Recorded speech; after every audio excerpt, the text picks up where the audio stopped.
मन को उद्वेलित कर रहा है कि प्राणायाम के द्वारा कुंडलिनी जागृत की जा सकती है। यदि हाँ, तो कौन सा प्राणायाम है, इसके लिए कौन सी सावधानियां आवश्यक हैं, कुंडलिनी जागृत की क्या पहचान है। प्रार्थी रामदास अहिरवार। बहुत मुझे प्रसन्नता है कि अहिरवार ने कुंडलिनी के विषय में पूछा है, जबकि बड़े बड़े संभ्रांत परिवारों के लोग अन्य कोई बात पूछते हैं तो ये तो बहुत खुशी है।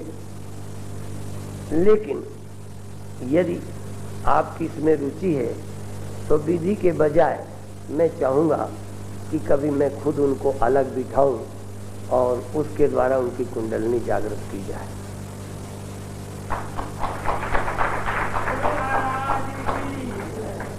श्रद्धालु साधक के लिए ही अलग से समय होता है, केवल खोपड़ी चाटने के लिए नहीं। जिनको इसमें लगन है, समूह में नहीं, तो अलग से सीख सकते हैं, बैठ सकते हैं। और कुंडलिनी जगाने के लिए हर प्राणायाम, कुंभक भी मदद करता है, भस्त्रिका भी मदद करती है, और श्वास का लंबी लेना छोड़ना, कुंभक न करना, ये भी एक विधि है कुंडलिनी जागरण की, और भक्ति से भी जगती है। जब अत्यंत प्रेम अंदर आता है तो रोम रोम पुलकित होता है, थर थर शरीर कांपने लगता है। जैसे काम में शरीर कांपता है, तैसे भक्ति में भी शरीर कांपने लगता है। इसलिए भक्ति के द्वारा भी शरीर में क्रियाएं जागृत हो जाती हैं, और काम के द्वारा हमारी नाड़ी की गति अधोगति होती है, वीर्य नीचे को चलता है। कुंडलिनी जागृत होने पर वीर्य की गति ऊपर को हो जाती है, जिसको हमारे यहाँ ऊर्ध्वरेत कहा है। और सचमुच पूर्ण भक्ति हो तो और कुछ होगा ही नहीं, कुंडलिनी ही जगेगी, और कुछ संभव ही नहीं। क्योंकि भक्ति के द्वारा यदि आनंद जगेगा तो उसमें वीर्य का अधोपतन नहीं होगा, निश्चित है उसकी ऊर्जा उत्कृष्ट बनेगी। इसलिए भक्ति और कीर्तनों से भी कुंडलिनी जागृत हो जाती है। आप अभ्यास कर सकते हैं, पर इसके लिए एक बार जैसे कामी पागल से हो जाते हैं, तल्लीन हो जाते हैं, लगभग कामी की तरह जिस क्रिया में जुटो पागल हो जाओ, तो श्वास के द्वारा, प्राणायाम के द्वारा, नाम जप संकीर्तन के द्वारा, नृत्य के द्वारा अपने चित्त को शरीर के भीतर एकाग्र करके नाचते रहो, नाचते रहो, नाचते रहो, और शरीर को देखते रहो। नाचते नाचते नाचते, पर तुम्हारा मन किसी और पर न हो, अपनी चेतना और अपना देह। अपने देह और अपनी चेतना के अलावा प्रेम पूर्वक नृत्य करते करते शरीर के भीतर की सुप्त शक्ति जग जाती है। कुंडलिनी जगाने का तरीका नृत्य भी है, कुंडलिनी जगाने का तरीका कीर्तन भी है। कीर्तन करो, भले तुमको बाजा नहीं है, गाना नहीं आता, तमीज नहीं है, गला ठीक नहीं है, पर जब तुम प्रेम से गाओगे तो तुम रीझ जाओगे, कोई रीझे न रीझे। इसी तरह का एक दृष्टांत है कि एक मंदिर में एक पुजारी भगवान की आरती और प्रार्थना बोलता था, गीत बोलता था। तो दूसरे लोगों ने कहा क्या गा, बंद कर दे। क्यों गाता है? कहन भगवान को प्रसन्न करता। कहन तेरे गाने में न गला है न कला है, तेरे गाने से जब मनुष्य नहीं रीझते तो भगवान कैसे रीझेंगे?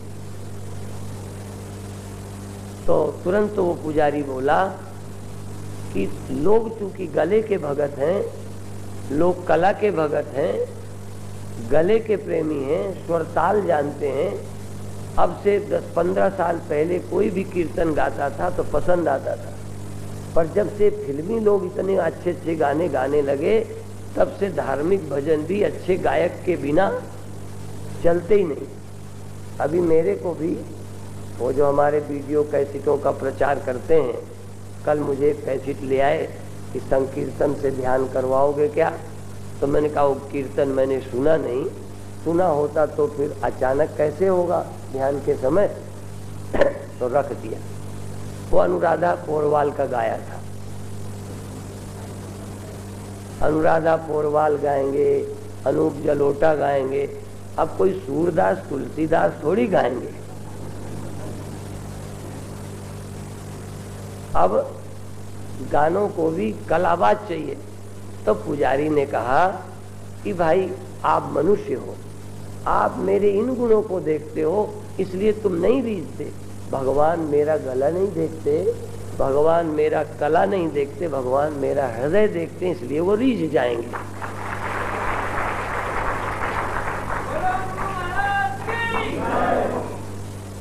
तो मनुष्यों का रिझाना झंझट का काम। अब कई पत्नियां अपने पति को खुश नहीं कर पाई, तो क्या ये जरूरी है कि भगवान भी खुश नहीं होंगे? और मीरा ने पति को खुश नहीं कर पाया, सास ससुर को खुश नहीं कर पाया, पर भगवान खुश हो गए। तो भगवान का प्रसन्न करना लौकिक चतुराई से नहीं होता, कला से नहीं होता, हृदय से होता है। इसलिए हृदय से जो कीर्तन गाएंगे उनकी कुंडलनी जगेगी, भगवान प्रकट हो जाएंगे। प्रेम ते प्रभु प्रकट ही जिमी आगी, जैसे रगड़ने से आग प्रकट हो जाती है वैज्ञानिक तथ्य, ऐसे ही ये मनोवैज्ञानिक तथ्य है कि प्रेम से परमात्मा प्रकट होते हैं। विज्ञान में, बुद्धि में और भाव में फर्क है। भाव से भगवान और चतुराई से दुनिया के लोग। कई लोग कहते हैं है तो ये बहुत अच्छी, पति ऐसे बताया करते, मुझे मालूम है। कई पति कहते बहुत अच्छी है, पर उसको तमीज नहीं है, अकल नहीं। माने दुनिया के रिझाने के लिए चालाक पत्नी भी यदि पति की नाड़ी जानती हो ना तो खुश रख सकती है महाबदमाश औरत। तो दुनिया को खुश करने के लिए सच्चाई के बजाय चालाकी, कुशलता काम करती है। पर भगवान को प्रसन्न करने के लिए किसी गुण की जरूरत नहीं, सिर्फ भाव की जरूरत है। और इसीलिए भक्तों ने ये कहा है, प्रभु जी मेरे अवगुण चित न धरो। वो जानते हैं कि भगवान को अवगुणों से भी नफरत नहीं, वो रीझ जाएंगे। कोई अपने अवगुण दिल खोल के कह दे कि मेरे में ये बुराई है, तब भगवान उसे उठाए लेंगे तुरंत।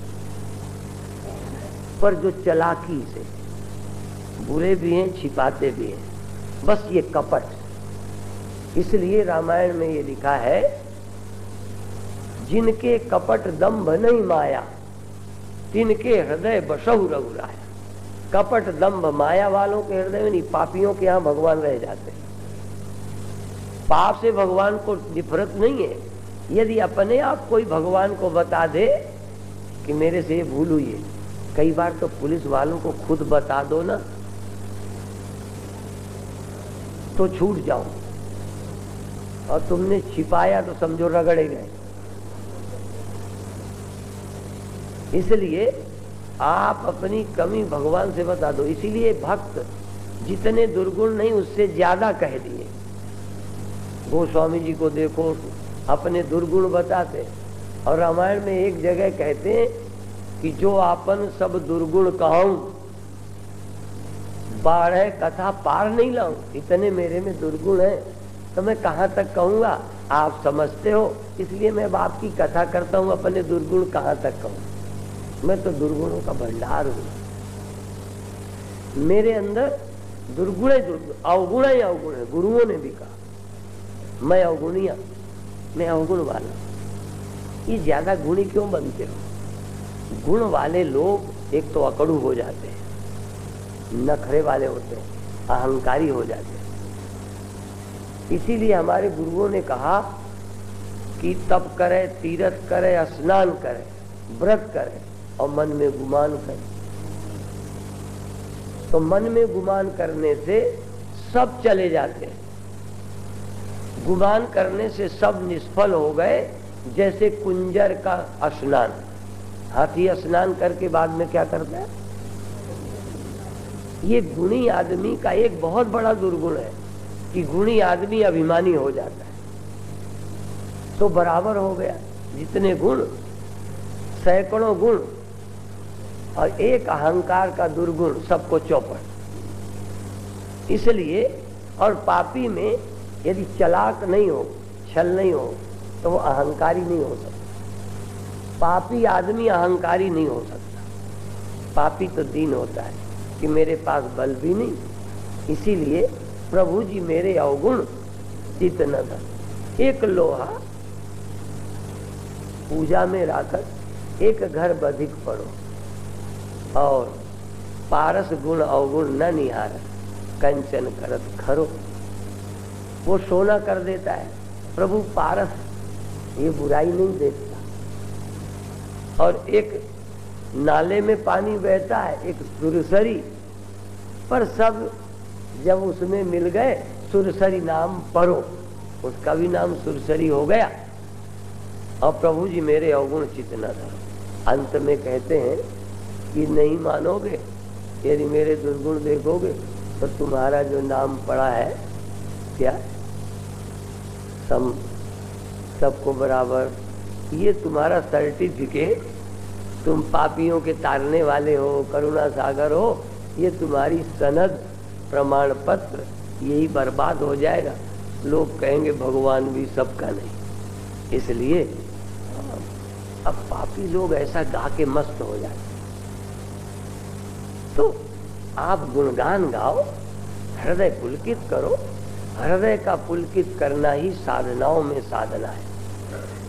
हृदय पुलकित हो, रोमांच हो, भक्ति से भोंदू बन जाओ। ज्यादा दिमागदार मूर्ति पूजा नहीं कर सकते, आरती नहीं कर सकते साधु को, ये तो आदमी है। एक बार मेरे गुरु भाई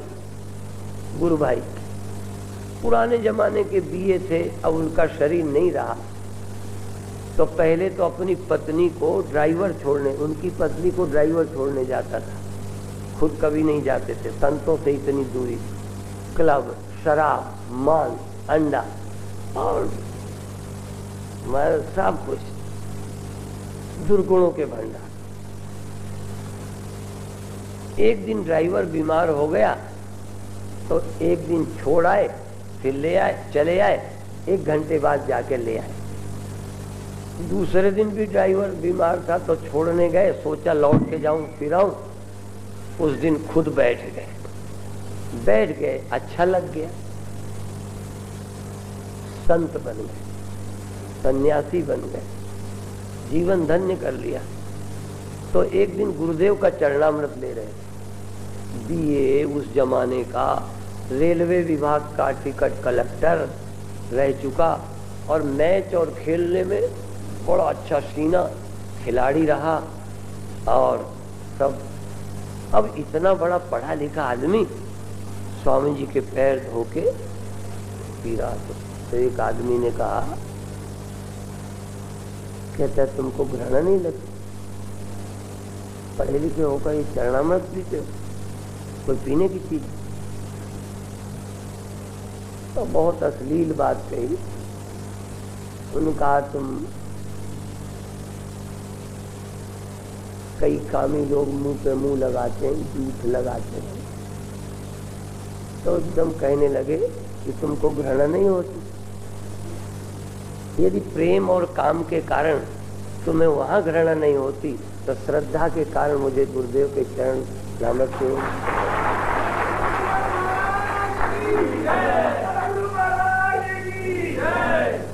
इसलिए श्रद्धा में दुर्गुण दिखते ही नहीं। प्रेम में आदमी को अपवित्रता का भास नहीं होता। इसलिए प्रेम जीवन में वरदान है। आप किसी भी तरीके से प्रेम को जगाने के लिए शर्म लगे तो कमरा बंद करो, अकेले नाचो, गाओ, गुनगुनाओ, श्वास लो, भगवान के प्रति अपने जीवन को प्रेम में समर्पित करो, तो अपने आप कुंडलनी जग जाएगी। अभी इतना ही कहेंगे, कल की सूचनाएं आपने विस्तार से सुनी है। एक बात और मुझे ख्याल में आई। एक दिन मैं अभी अरुणवंशी समाज की जमीन देखने गया था, तो हम लोगों का अलग अलग विभाग रहता है। जैसे गुरु पूर्णिमा के निमित्त या जो मवई धाम के निमित्त आएगा वो वहाँ चला जाएगा। तो जो यहाँ सम्मेलन में रसीदें कटी आया है तो सब खर्च निकलने के बाद जो बच जाएगा 2000 4000 वो हम लोगों का संकल्प है। मेरा भी मन करता है, वहाँ मंदिर भी जगह बड़ी विशाल पड़ी है, मंदिर अधूरा है, तो दिल करता है कि वो मंदिर भी बने।